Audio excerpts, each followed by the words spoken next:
What's going on, everybody? Welcome back to another episode of the Roundtable Podcast here today, everybody. Once again, I am joined by the creator of Dragon Ball New Age, Malik. Welcome back, my friend. How are you doing? And once again, before we get into this, I just want to say thank you, ladies and gentlemen, for those of you out there who don't know, the Volume 1 edition of Dragon Ball New Age has finally been published and released, and I'm going to let Malik explain that to you. I just received my copy in the mail. I just wanted to say big thank you for this. This thing looks huge. It looks like it's about what? I'd say about 150 pages, give or take. So It's about 100 pages. I just want to say thank you, and I'm just going to let you explain what it is I'm talking about when I just mentioned Dragon Ball New Age Volume 1. So, Volume 1 is the first volume in, of course, the Dragon Ball series. It features the first 5 chapters of Dragon Ball New Age, chapters 0 through 4. Also has the first chapter of the History of Rigor special, which isn't even online yet, and a little character art gallery. It's an 8x10, I believe, special edition. The first 5 or 6 books are going to be about that size. So you're going to have nice big, almost magazine-sized volumes, and then we're going to gradually shrink down to the what do you call them? Regular pocket-sized graphic novel mangas like you would find in a Borders bookstore if they were still around. Or this is amazing, man. I mean, I'm looking at what do we got here? We got Vegito, Super 17, Gene, Vegeta, Goku, Rigger. This is awesome. And right now we have bonus characters. I just wanted to say for those of you out there that are wondering where you can acquire this, I'm going to let Malik speak on that. But in case you guys are Dragon Ball New Age fans, which I really hope you guys are, I would really recommend you guys to go on ahead and check out Malik's Facebook at facebook.com/DBNA, I believe. DB And New Age. yes, and DeviantArt, malikstudios.deviantart.com, and it's just his Instagram as well. I mean, I'm speechless because this looks really professional. Like the fact that we have Hey Shenron on the front, he looks so badass having a black and purple dragon. It's just like, oh, this is incredible, man. Like really. So if somebody's looking to acquire this art, this manga right here, where would they be able to find this? The very first volume, like right now, where it's not available online at the moment. The only way you can get it is to attend Glass City Con right now in Toledo, which comes up July 25th through the 27th in Toledo. You can visit their website at glasscitycon.com. I'm going to be there. That's going to be the place where you can get signed advanced copies of Dragon Ball New Age Volume 1. After I get back on July 28th, they will become on sale online for at least a limited amount of time, just to be safe, because, even though I have a legal disclaimer in there and, so on and such forth, it's still owned by Shueisha and all them. So if it, like with Young Gigi and Toyble, if at any time, any of those parent companies issue me a cease and desist to stop selling them, then I have no choice but to stop selling them online. So when they do go on sale, if you do want one, make sure you get one, because they could be they could be online from now on, but they could only be online for a few months, before I have to take them down. So if you want one, make sure you get them, and just stay tuned to the Facebook, because I'll be posting the link to buy Volume 1 there. There'll be a link on DeviantArt, so as long as you're staying in contact with me, you'll be able to get the link to go and purchase Volume 1 and the future volumes when they become available. And that's the thing, guys, especially if you guys are Dragon Ball Z fans, Dragon Ball GT fans, for that matter, this is the thing to check out, because like I've told you many times, I've watched and read Multiverse AF. I've even gone to see other stuff as well. It's really cool. It's a really great concept, but this one for me caught my eye because, like I said, character development is a big must, and the way the story arc is set up. I mean, like I said, we had this conversation, guys, just about yesterday, until this entire thing was ruined due to technical difficulties, of course. But a lot of you guys seem to hate Dragon Ball New Age because of the fact that it takes place after GT. It's just like the moment you even mention the letters GT, it just becomes apparent that people begin to hate. And I just wanted to say that if you guys just give it a chance and just go back and just at least read 1 or 2 chapters, right? And then you'll see exactly where the story arc is going in terms of, character development and plot lines and whatnot. And it really makes sense. I mean, having to have, Rigger being this supreme being that's just pretty much unstoppable. We've seen him fight Gogeta, and of course we have the Alpha Lords, which are like these overseers of everything, like the creators and just pretty much the overseers of Kais and gods.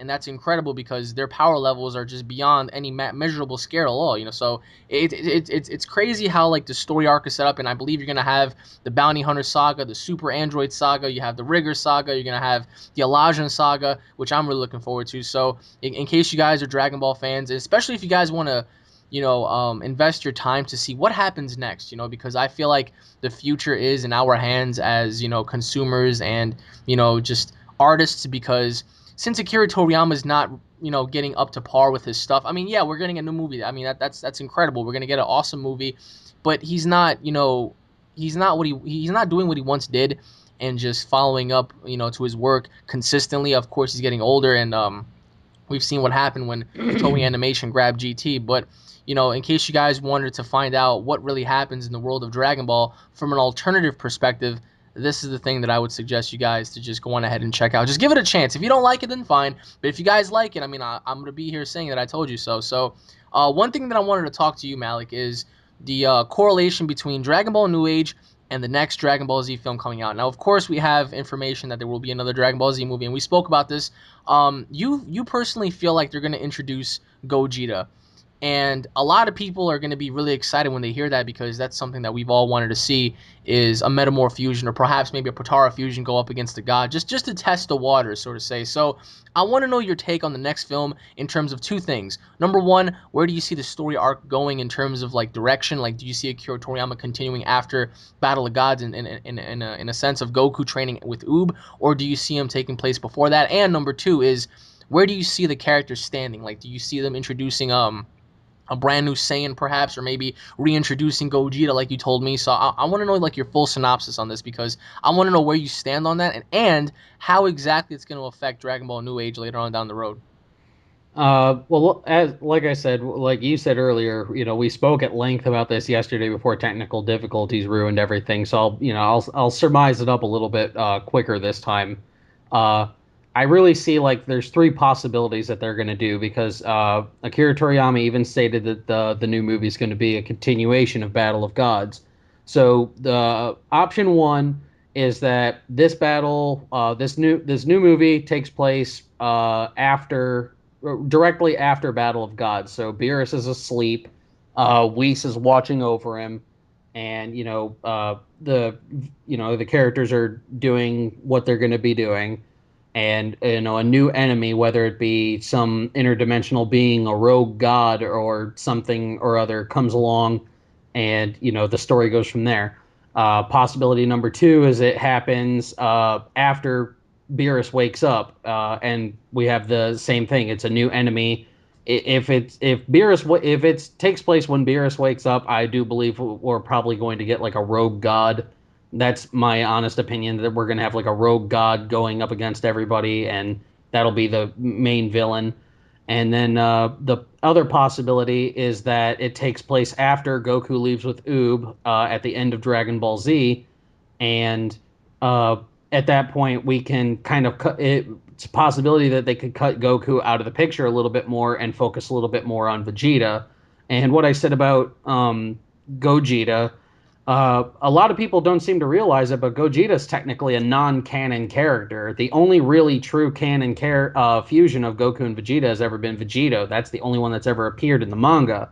So Gogeta is technically a non-canon character, and if this movie, Akira Toriyama is credited as writing the concept. He's wrote the entire script and the screenplay, and he came up with the concept and everything. And I would really hope that we finally get a canon Gogeta, instead of as awesome as Vegito is. I've always personally liked Gogeta better.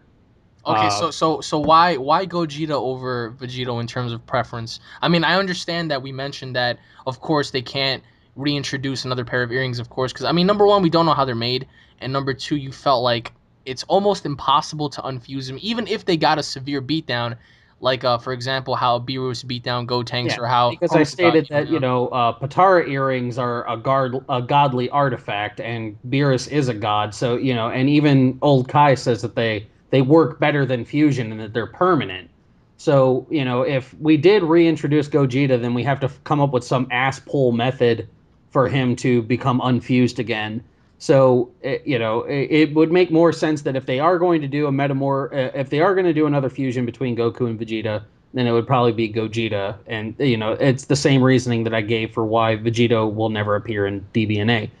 Um, Okay. so those are my three opinions on how Akira Toriyama could how this movie will possibly take place, and as far as what it will do to Dragon Ball New Age, as much as I hate having to go back and like fix stuff when things got retconned because people are so used to the story. Anything that Akira Toriyama says is canon to DBNA, canon to the Dragon Ball universe, I make canon to Dragon Ball New Age. Now, like if that alters some of the things that happen in the earlier chapters, then of course that means I'll have to go back and re-edit Volume One and then redistribute Volume One, and it'll be a hassle. But if it's canon, then it's going to be canon to DBNA, and that's my stance on everything. Okay. Well, I mean, going back to what you mentioned about having a rogue god, for example, would you have it to where he's superior to Beerus but lesser than Whis, or would you have him be superior to both, to where Beerus and Whis require the help of the Z fighters? I mean, because I really don't. I told you this. I think that if they introduce Gogeta now, it takes away a little bit from him because it would have made more sense to introduce him last time in Battle of the Gods and then have him get beat down if that was the preference in which you wanted to do, and then having a Super Saiyan God reemerge after that. But of course, you mentioned to me that there's a possibility that they're going to introduce a Super Saiyan God Gogeta. So, I mean, how would that even come about? Like, all right, let's say for example, there's a rogue god, you have Super Saiyan God Gogeta, and then you have Beerus. Of course, Beerus has unfinished business, and of course, you're gonna have this unknown enemy who's gonna pose a threat. So, how would the three characters correlate without getting in each other's way to the point where they're all beating each other down? You know? Uh, I think one. I don't think it might. It'll be a rogue god from say our the seventh universe where Goku and Beerus are. Okay. It could possibly be like a rogue god of destruction from another universe. Um, the As far as like being superior to Beerus and Whis, I think it would have to be if it's going to be a threat because if Whis could one shot this guy, then it would happen. So if it's a rogue like God of Destruction, then he's from another universe and he's likely stronger than either of them. And Beerus has to go and even though he might despise the thought, he and Whis have to ask for help from Goku and Vegeta, and it's at that point that I think we would see the reintroduction of Super Saiyan God. We'll possibly see Super Saiyan God Vegeta, and and there's a likelihood in that case that we might also see Super Saiyan God fusion. But as I said yesterday, this is all purely speculation at this point because of what Akira Toriyama has said about the movie. He said there's going to be a lot more action than there was in Battle of Gods, but it's also going to be funny. So that kind of pokes a little bit of a hole in this rogue god theory because if it's going to be utterly funny, then you really can't have a rogue god coming in and the whole thing is serious because now he's beat down Whis, he's beat down Beerus. We have to go and ask Goku and Vegeta for help, and we have a fusion Super Saiyan God is the only person who can take it down. But anything is possible. We just have to keep our ear to the ground and keep our finger on the pulse of what's going on with this movie, and just look forward to finding out some new information about it. I mean, that's actually very interesting because you said that if it's a serious character, it kind of takes away. Now, what if this rogue god is a funny character? So sort of like how Majin Buu was when he first emerged. He was kind of like wacky and tacky, and then when the time came, he took it serious when he wanted to. But do you think that would take away as well? Because I mean, in my opinion, I think Beerus was kind of wacky as well because he wasn't all serious. He was mainly like, oh, he was a little curious here and there, and then he turned into like this comedical character where all he wanted was pudding and to eat food and stuff like that. I mean, that's if you call that serious, then that's fine. But in an aspect, I think that it serves its purpose of being humor right there by having Beerus alone. Right. But let's say, for example, the next character that they introduce in terms of being a villain is a wacky tacky character like Majin Buu. Do you think it would make more sense to have that, or do you think it would make more sense for this character to be like Cell or like Super Boo type character, where they were just like aggressive, they were on the point, they were on the same page, but then he knew what he wanted and just he was very serious about it. So like, what is your take on that? Well, one thing about Akira Toriyama is always known for going against what everybody expects, and But if why? that because he goes he Akira Toriyama and even myself to an extent, they follow this rule that in order to build your audience, you have to betray their expectations. That's why, like when we got Super Saiyan God, everybody was expecting it to be a golden Super Saiyan 4 that's all big and muscular. So he went with just kind of a plain Jane, kind of a palette swap of Goku and made him a little bit thinner. He always does that kind of stuff because, if it's only what you expect, then it becomes like, uh, going on the internet and getting the results to a WWE Raw, like the Right. night before when it's taped or whatever, and then going and watching it. You already know what's going to happen, so you're not excited about it. So when you betray the expectation of your audience, you keep them on their toes and you keep them, what do you call it, entranced by your product. So that's what he's doing. But But the other thing is don't you think in that, an essence that kind of huh? like draws them away a little bit? Well, you would think, but I think what's his name, Miyazaki, the guy who did like Princess Mononoke and everything. Yes. He's the one who came up with that quote, and it is like really, really it's true when it comes to writing fiction. And I know like the guys from Team Four Star, they try to like when they're portraying like villains and everything, like everybody is coming up with every scenario possible for what abridged Broly is going to be like. They've done everything from like a gentleman pugilist who talks in a very refined manner until he says the word Kakarot, in which he screams it all the time, to a guy who just he's sort of like a bridge Jack Atlas, where he just yells everything all the time, especially when it's just completely inappropriate, and he just like wants hugs and stuff all the time. So they're doing everything, and but you know in order, when you betray the expectation of your audience, it's like I said, you keep them on their toes and you kind of draw them in, because now your audience can't, put their thumb on your thought process. They can't put their thumb on, what you're going to do next with this particular character. It's like when they first introduced Majin Buu, or when they were getting ready to introduce Majin Buu.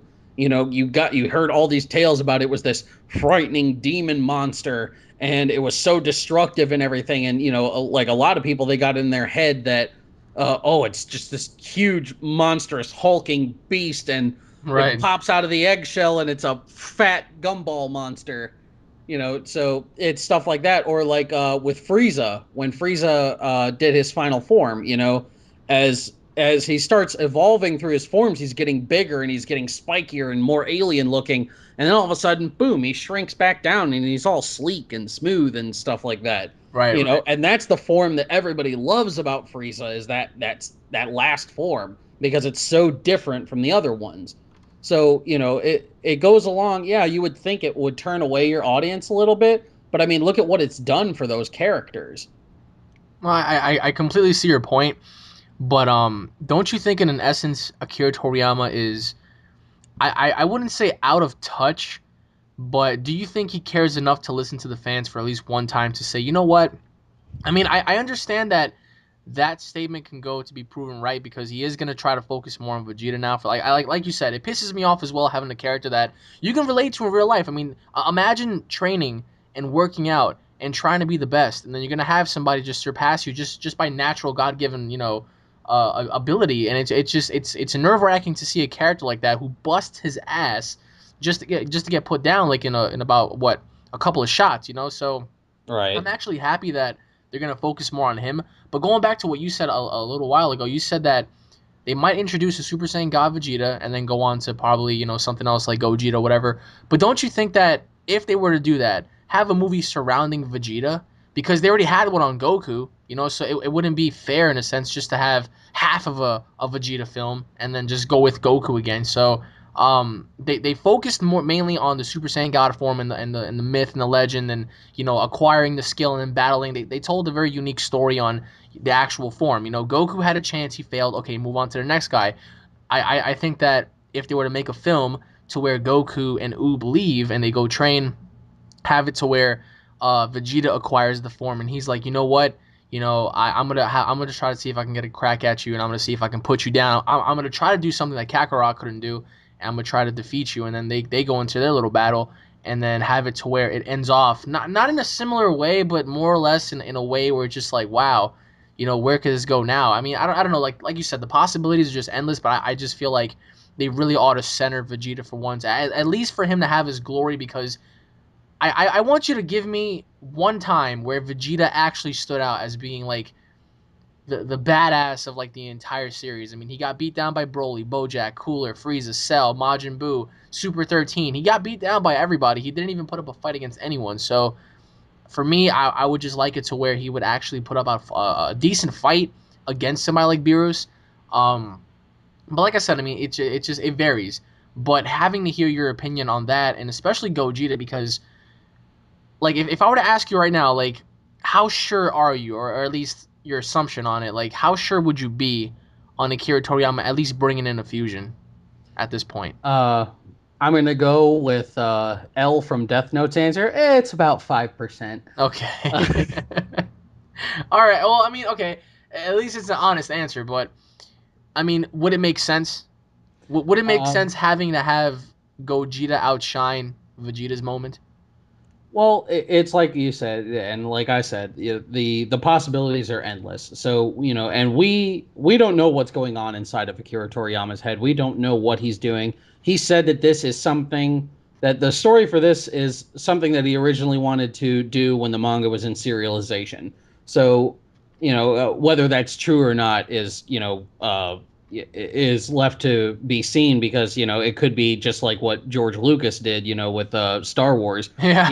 He releases the 3 episodes of Star Wars, and then he's like, well, I had the prequels for it. They were already written all this time ago, but I just decided that these ones were the better ones. No, that's not what happened, George. Don't quit blowing smoke up our ass. He wrote these 3, and people wanted more, and they wanted to know how Anakin becomes Darth Vader and shit. So you sat down and you wrote it, and you gave us Jar Jar Binks, and you just said, you know what, give me your money, and I'm gonna put my butt in your face and give you straight butt cheek, and you're just gonna take it. And but Well, so I don't think that's what Akira's trying to do to us, but then no, I again, don't I think feel like that's he's what Akira's teasing trying the to do. ass. But I'm saying that's what George Lucas did. So we Sometimes I really do don't feel like know he's what's doing going that. to happen. Sometimes I do feel like Akira is just pulling his pants down and just saying, you know what, Butt cheek. just like butt cheeks, just blow some fart in your face, just because. I mean, I understand.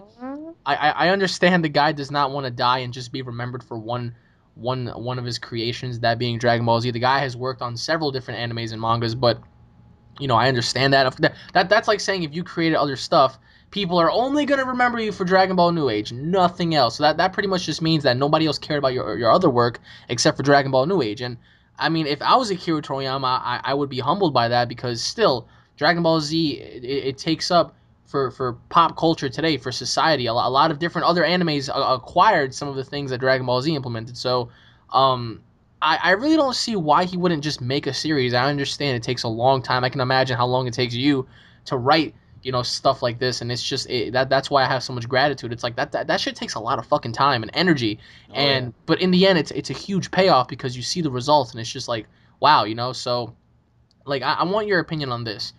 Like it doesn't have to be now. It doesn't have to be 5 years from now. It could be 10 years from now, 15, whatever the case may be.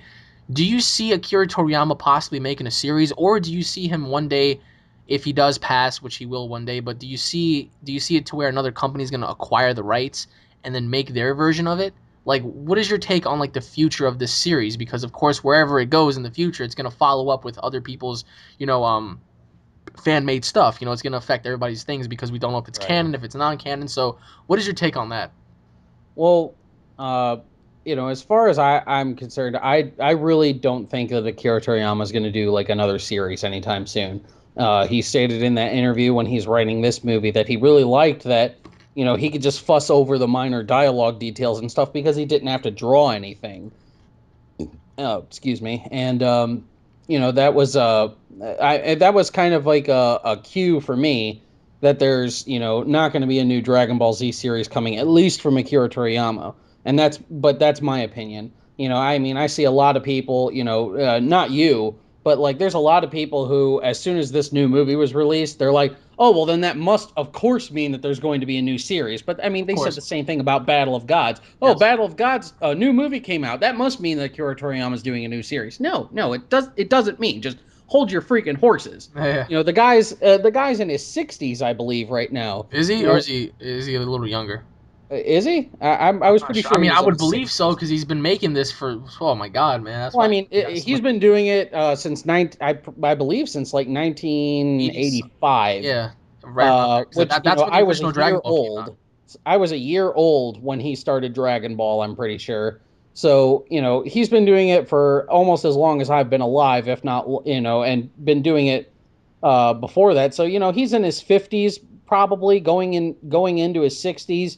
He probably doesn't want to sit. And I think he feels like he did everything that he really wanted to do with Dragon Ball. Besides these little side stories and little tidbits of information that he cooks up and gives us, every here and there.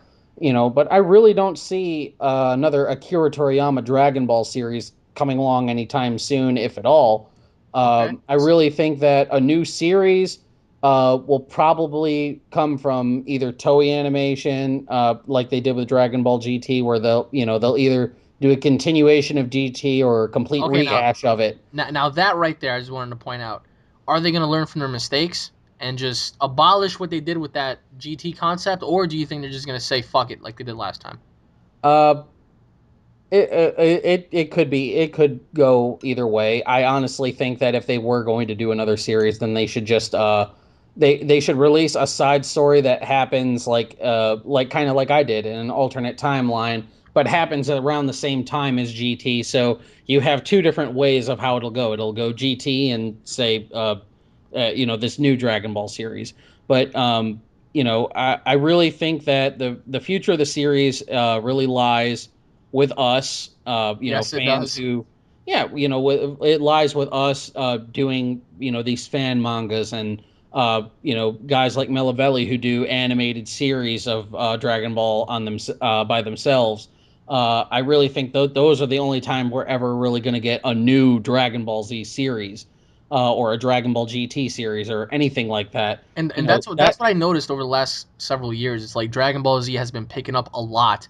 Like we have theme songs for Zycore, and we have the all new series is like Dragon Ball New Age and Multiverse, and then we have all these new concepts and designs and alternative stories and games such as Mugen and Heroes and all of these different concepts. I mean, I feel like if all right, like as a corporation, I would understand. If I was an executive, all I would care about is money. If these people care about money so much, right, and they don't see an investment in this, why don't they just try to at least go for broke and at least just go back and view the 2013, well, 2012, 2013 statistic report with Dragon Ball Battle of Gods in Japan and Battle of Z sales and whatnot. Like Dragon Ball Z has steadily been increasing a lot. Like its sales have been going up tremendously. So if they're looking to make money, why not sit down one day and just say, you know what, let's just brainstorm how we can just come up with new things. And of course, they have been doing that with the games like Xenoverse. Xenoverse is coming out, and we don't even know what the hell is going to go on. We have these new characters. We don't even know if they're canon or not. They're talking about a 126 character roster with characters that span outside of Dragon Ball Z. Whether that means, what if characters or perhaps something else, we don't know. But um, my question to you is, let's say for example, because I do feel that I do feel this way. I feel like the series and the franchise is just it's not hanging by a thread, but it's in our hands as consumers and fans. Now, let's say we get this movie and nothing happens like after that. Nothing happens prior. It's just a couple of years of just emptiness. No Dragon Ball Z mentions. I mean, obviously we're gonna get some games here and there, but no references on the manga. Like, do you see the community having that much of an impact to just convince these corporations to come up and just create their own series? I guess you could say, or do you see them just blowing it off and saying it's not marketable because not enough people are getting to notice what we're doing? Well, I think the problem lies in what they did with Dragon Ball GT. Akira Toriyama was done with the series as far as writing it and stuff like that in 1995, but fan demand was so high that Toei Animation, acquired, basically approval from Akira Toriyama and created Dragon Ball GT. But even in Japan, the ratings for Dragon Ball GT were just abysmal. So I really think that Toei Animation they put their foot in the water at that point, and they realized that the water was too hot. The Dragon Ball Z has a very very demanding fan base. Yes, it does. You could see the big divide when it comes to people who they love Dragon Ball Z, but they're kind of meh about Dragon Ball, and they're really meh meh meh meh meh meh, meh about GT. So I really don't see Toei Animation doing that because like I said, they already put their foot in the water and they got burned. So I think that's what might be holding them back from trying to do another series because So they're they're afraid. worried about fan backlash. So you're saying that they're kind of afraid of the repercussions of having to create a series and then just having negative feedback. Yeah, they're worried about creating a series and us giving them straight butt cheek. Well, I mean, maybe for once, if they followed the concepts, they wouldn't get ass to faces. But it's just like if you were an executive in Toei Animation and they told you, Malik, Terry, here you go. Here's the rights. Do what you have to do. Like, in what direction would you go in? Like, in terms of having to bring in the fans, especially new fans today. I mean, I feel like there's a lot of new fans that, you know, they probably have heard of Dragon Ball Z but don't know too much about it. They probably just figure, oh, it's a bunch of screaming and lots of like punches and stuff. You know what I mean? Like I Right. remember a long time ago. I remember I met one of my friends' friend, and I asked him, I was like, you watch Dragon Ball Z? He was like, isn't that what like all the screaming and like they have like long hair and stuff? I was like, oh jeez, is that what you think of Dragon Ball Z, bro?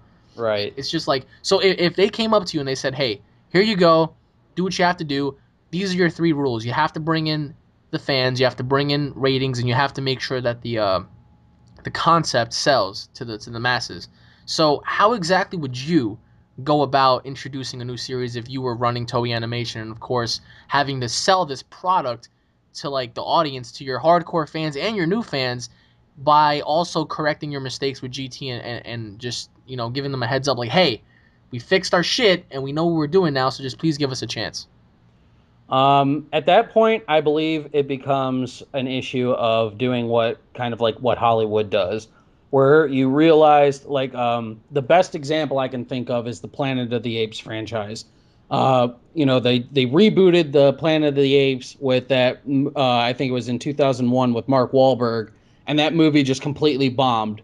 So they halted the franchise right there, said no more movies, and then they're like, all right, we're just going to completely disregard that and go with something and make it even more awesome. And we're going to retell the origin story of how the planet became conquered by apes and so on and such forth. So I really think that like if they came to me with that, I think that's the kind of approach that I would have to take. I was like, I would look, okay, we have where Goku left off with Oob at the end of Z. Yes. And there are people who like GT, and we can't just completely disregard that.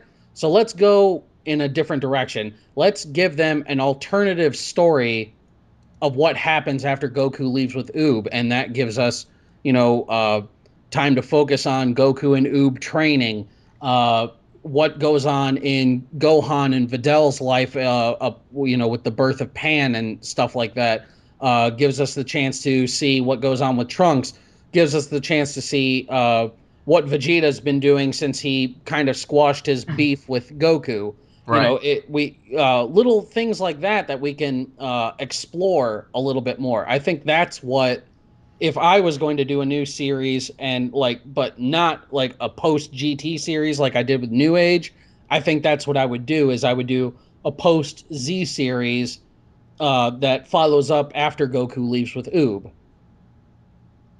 Well, I mean, so like, I understand where you're coming from, but I'm still trying to figure out like their issue. I mean, as a company, you would be like, all right, well, this doesn't draw as much because I remember going back and talking to you about Raging Blast.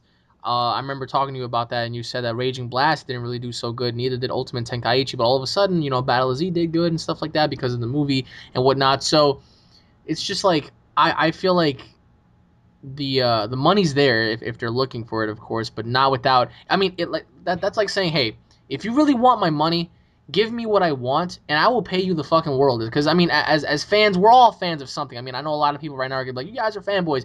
If you're a fan, you're a fanboy of something. We're all fanboys of something. Whether it be baseball, basketball, wrestling, anime, movies, whatever. Like we're all gonna be fans. Some of us hardcore fans, just of something. So a lot of people are going to reference Naruto. They're going to say, well, Naruto really needs to start catching up because Dragon Ball Z is just blowing right past it right now, especially in 2014. Having Battle of Z, you're going to have Battle of Gods come out in English. You're going to have Xenoverse and the announcement of the 2015 film. So it's just like, whoa. But, like, the future of Dragon Ball New Age, given the fact that, yes, it is 2014, like later on down the road, even if nothing does occur with Kira Toriyama by having him do new things, where does Dragon Ball New Age stand 5-10 years from now?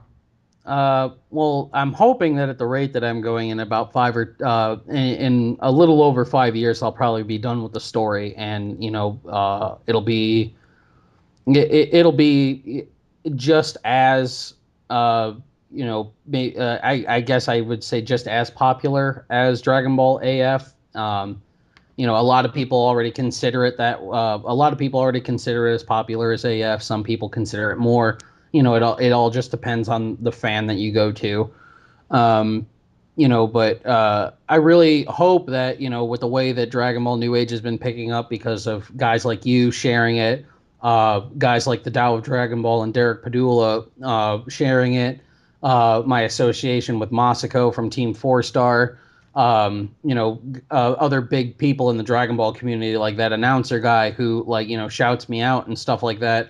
Other fan mangas, really, giving me shout outs and stuff like that. I really hope that it becomes something kind of big and that, maybe people would gravitate towards it and realize that, I didn't go in the same direction as the anime version of GT, that I kind of did like the manga version of GT, where it's, it doesn't have all that happy horsemanner that, was like the villains escaping hell and Hellfighter 17 and this and this and this and this. And, some of the things that were really, cruddy about Dragon Ball GT. I did sort of my own version of it.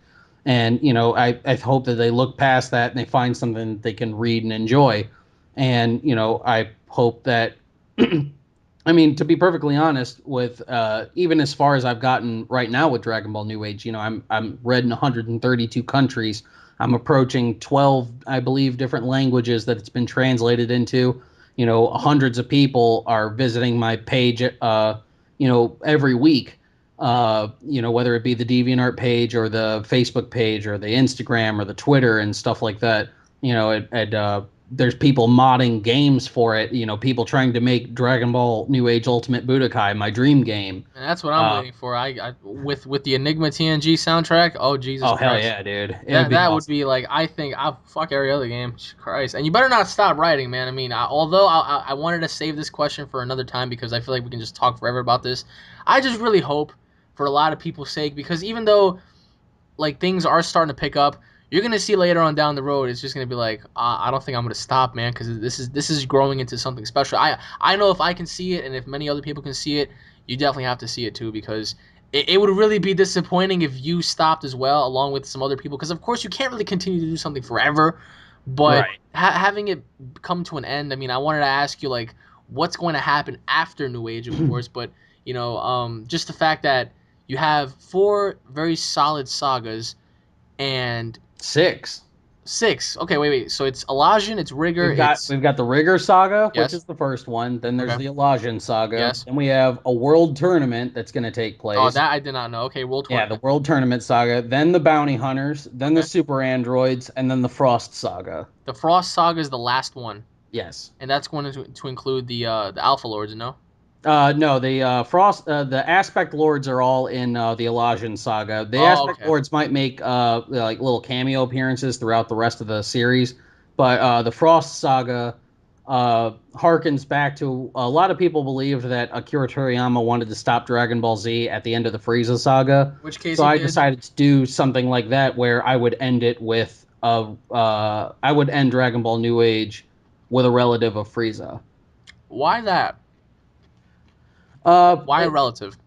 well, because I'm not going to bring back Frieza. I'm not going to do like AF and a bunch of these other fan series do, where they bring back every other villain, just because they can't come up with any villains by themselves. So So you're paying homage to Akira Toriyama. Very very yeah, cool. I'm paying homage to Akira Toriyama by doing new villains, but I'm not stealing his characters. Right. Well, I'm my not question to stealing you is his villains.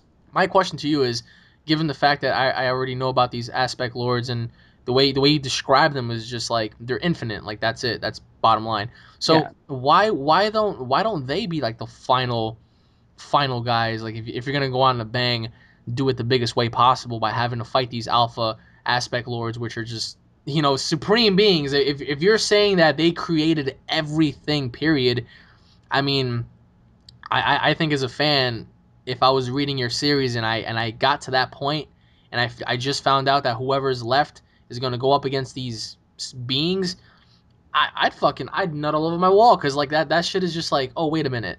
So you're telling me that there's an overall, there are overseers of everything. These are the creator of creators, and now you're gonna have them go up against whoever. That's fucking sick. I mean, not that I disagree with your Frost saga, because I do think that what you just said was very interesting. Having a relative, whether it be, I don't know, a father, grandfather, brother, I don't know. I mean, I don't know which direction you're planning on going with this, and I'm very interested to see. But and of course we don't want to ruin it for you guys, but um as a fan reading this for the first time, like how would you approach them in a sense of like having to understand, certain characters? Like I know some people may not be as interested in the World Tournament saga as they are with Rigor, or maybe they'll be more interested in the Elijah saga than the Bounty Hunter saga. So like what is your opinion for those people that are gonna think that way in terms of like, oh, this saga was great, but this one's lacking because the other one had so much. Uh, well, to go back to what you said before, why do I have the Aspect Lord showing up so early in the series? Right. Um, it harkens back to what I said before. In order to build your audience, you have to betray their expectations. Now, everybody, we're dealing with the Aspect Lord of Evil in Elijah. So you're dealing with the being who is evil. Everything dark, evil, negative, all things black and bleak come from him. Where do you go from here? And that's what I take from Colors. The first taste is free, and then you just gotta keep coming back and getting a little bit more of it. And that's what I was hoping to do with what I'm doing with the Elijah saga. That okay, they're dealing with these beings that are this and this and this. Well, how do we top this? How do we go from here? Well, there's as I try to tell some of my fans when they ask me about that, there's always a method to my madness. So as far as what I'm going to do after this, one thing I did want to point out is that not every Dragon Ball villain is beaten by power alone. Okay. Sometimes it's not the strongest who wins the battle. Sometimes it's the smartest or the one who's willing to give up the most. Very So interesting. there's a little the little seed of what do you call it interest that I want to plant in everybody's subconscious the next time they decide to read Dragon Ball New Age. Now, as far as like people thinking that well, okay, well, this saga had this much, and I kind of well, maybe this saga doesn't have as much. Uh, you know, no matter what you do and no matter what kind of fiction you're doing, there's always going to be particular sagas that don't completely resonate with your core fan base. For a Right. lot of people, like when they look at Dragon Ball Z, they see the Majin Buu saga as a really really weak saga because Akira Toriyama was getting tired of the series at that point and was just pulling things out of his rear end, and it's that particular saga has the most they're not like super, really big errors, but it has the most errors of anything else in the series. Really? Oh yeah, there's a ton of errors in it. Like the biggest one is like Gotenks being able to go, straight from Super Saiyan 1 to 3 without Yes, yes, going that to 2. that bothered me as well. Uh I stuff like that. Akira Toriyama having to ask pull methods to, unfuse Vegito and stuff like that. You could really tell in that saga that he was just writing it as he went along. And granted, he did that for a lot of the series, but that's that saga. And there's also like, even though his art was like at a peak at that point, you can tell that a lot of his art in that particular saga was really, really fast. It was drawn really, really quickly. It didn't have, for me anyway, a lot of the love that like some of the earlier sagas had in terms of their artwork. Like he really dedicated a lot of his time to it. I'm not saying he didn't dedicate time to it, but you could tell that, it's at that point that he was running out of things that he wanted to do with it, and he was just ready to give it up. So there's always going to be something that I do that's not going to completely resonate with either my core fan base or the new fan base. But all I can ask is that, anytime somebody brings something up to me that, maybe I could have fixed or something, and that's why I revamp my stuff all the time, because maybe I think of something that was a little bit better that could have been done. Or I think that, the fight could have been paced a little bit better, so I go back and I redraw it. Or there's something in the story that doesn't quite make sense, or there's a plot hole, and I can go back and I can fix it. So any of the errors in Dragon Ball New Age that you find, I fix them almost immediately. right. So, a lot of people think that the Elijah saga is dragging on a little bit too long. Believe it or not, I just cut a lot of the Elijah saga out so that I could try to shrink down the time, but it's still going to fit and it's still going to go along the same overall story. Absolutely. But I do have a lot of people looking forward to the World Tournament saga, and I will a little mini spoiler for everybody. This will be the first World Tournament since the one where Goku fought Piccolo that they're actually gonna finish the fucker. So Oh, so we're gonna see Piccolo and Goku collide, perhaps? I can't spoil who all's going to be in it. I mean, I did release a little bit of a spoiler of who is participating in the tournament, but it was tentative. Um, Ah, I can tell you that I do plan on in the very first round, not the very first fight, but in round one of the tournament, you will see Vegeta versus Gohan. oh, that's something we've all wanted to see. What about quick question? What about Future Trunks? Does he ever make an appearance in your story or? That seems to be like a common like AF thing, and it's really big in Absalon right now. Is that they brought back Future Trunks? Yes. Um, Instead of bringing back Future Trunks, what I've tried to do is, because this is an alternative timeline, I tried to make GT Trunks as he's growing older, and he realized how, kind of frail and wimpy he was towards the end of GT, where he really couldn't do anything. So during that 3 year time gap, he started picking up his training a little bit more. And even in the beginning of the Rigger saga, when you see him, he looks a lot like Future Trunks. Right. He's wearing the same jacket as Future Trunks. He's wearing very similar clothing. So GT Trunks in Dragon Ball New Age has matured to the point where he's starting to look and act more like Future Trunks. Okay. All right. Well, I mean, there you guys go. Gohan versus Vegeta. First round, right? Is it first round? Yeah, it's going to be in the first round. Oh man. That like have you ever thought about doing like animation, like getting this animated somewhere? I mean, I'm sure it I probably am. probably cost a lot of fucking money. It does. I'm not sure if you were aware, but before a little while ago, I was doing something called the Dragon Ball New Age Minisode series, Yes. where I was animating short, like 1 to 3 minute animations.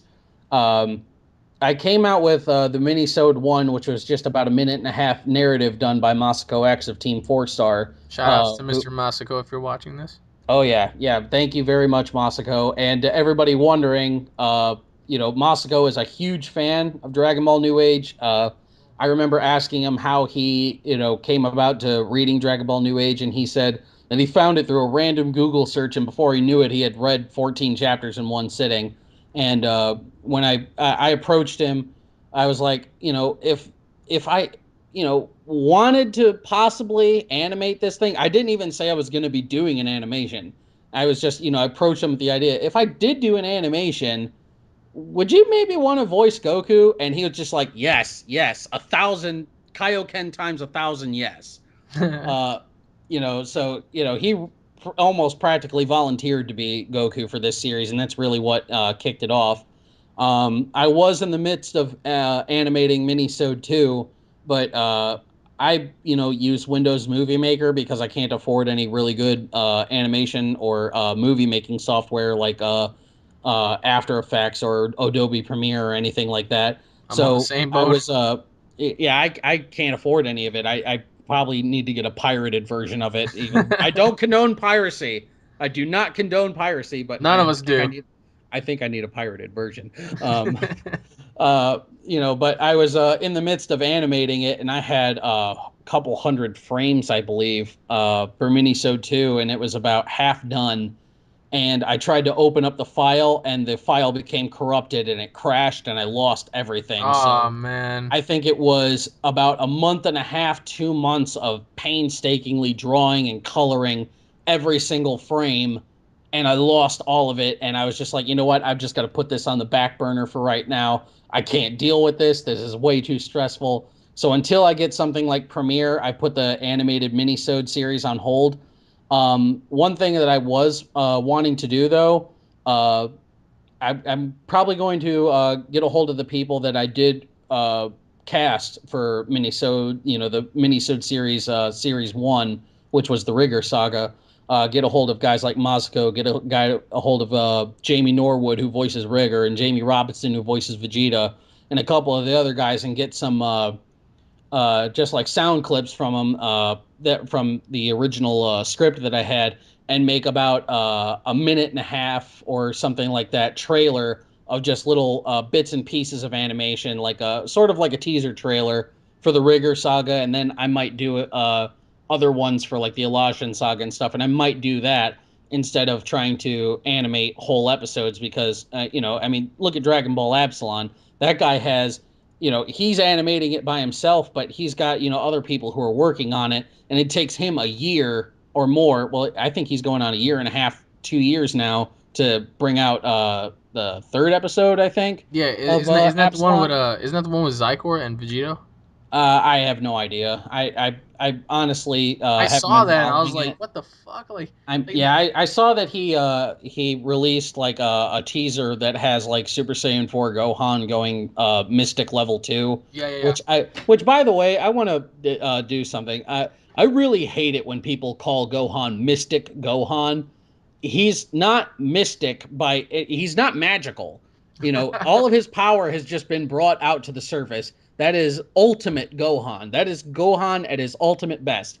All of his interior power has been drawn out to the surface, so he doesn't have to transform anymore. That is not Mystic Gohan. I don't care if it was some sort of magic weird ritual that brought that out. He's not magical. He's Ultimate Gohan. So let's correct that right now. Anybody who says Mystic Gohan, you need to punch yourself in the mouth Oh, there's because you gonna have be one failed as a guy who's just fan. gonna type in Mystic Gohan. It's just like, oh man, like see that's something that I'm waiting for. I'm waiting for like somebody like the Enigma TNG to like dub a song for Rigger. I'm patiently waiting to see if you guys are gonna release a game because that'll be the first thing I'll hop on. I want to fucking battle. So yeah, I mean, if there's any final words you want to say to the audience right now in correlation to Dragon Ball New Age and what's been going on, like you have the floor, my friend. I'll toss you the earrings.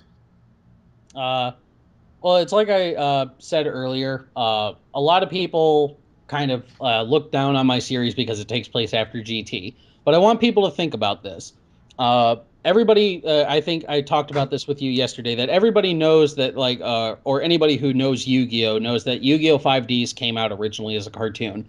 And that cartoon follows its own chronological linear timeline.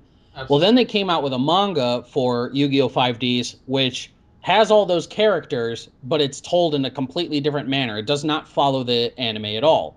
And that's sort of what I approached GT like. I took the same characters, I took the same sequence of sagas, but I retconned them, I fixed them, I made them follow the manga's continuity, not the anime continuity. There's no villains escaping hell, stuff like that. Goku does not die or Goku dies at the end of GT instead of leaving with Shenron. The Dragon Balls disappear instead of Goku merging with the balls, and so on and such forth. And that's how the series continues after that. And the patterns that have been established by Akira Toriyama, and Toei Animation, where like a new set of Dragon Balls is introduced every series. The original Dragon Ball series had our original Dragon Balls. The Dragon Ball Z had the Namekian Dragon Balls and then Dende's Dragon Balls. Dragon Ball GT had the Black Star Dragon Balls. Now Dragon Ball GT, we have the Black Dragon Balls, and they fit. I did this entire series with nothing but the utmost respect for Akira Toriyama's original canon. And I really hope that if you guys enjoyed what Akira Toriyama does with the series, that you'll at least give the series a look, give it a read, even if it's only a couple of chapters. If it doesn't sit well with you, it doesn't sit well with you. I did everything that I possibly could to make it a series where it's what I think would happen in a post GT Dragon Ball world. And I work my ass off on this series. I bust ass every single day on Dragon Ball New Age. I have people who work on this with me. I have people that I go to fact check and everything. I don't do anything willy-nilly, and I don't just hand out things. I don't hand out Super Saiyans. Like Vegeta would say, is a Super Saiyan bargain sale. Everybody's got to work for the power that they get, and so on and such forth.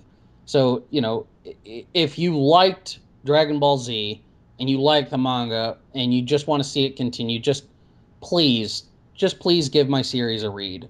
Try to support, do support the official release, but support the fans who put these series and stuff together, who bust their ass and put out series like Dragon Ball AF, Dragon Ball After the Future, Dragon Ball New Age, Dragon Ball Multiverse, Dragon Ball Absalon, all those series, and all the ones other than that. Support the fan series as well as the official series, because without the fans, the series will die.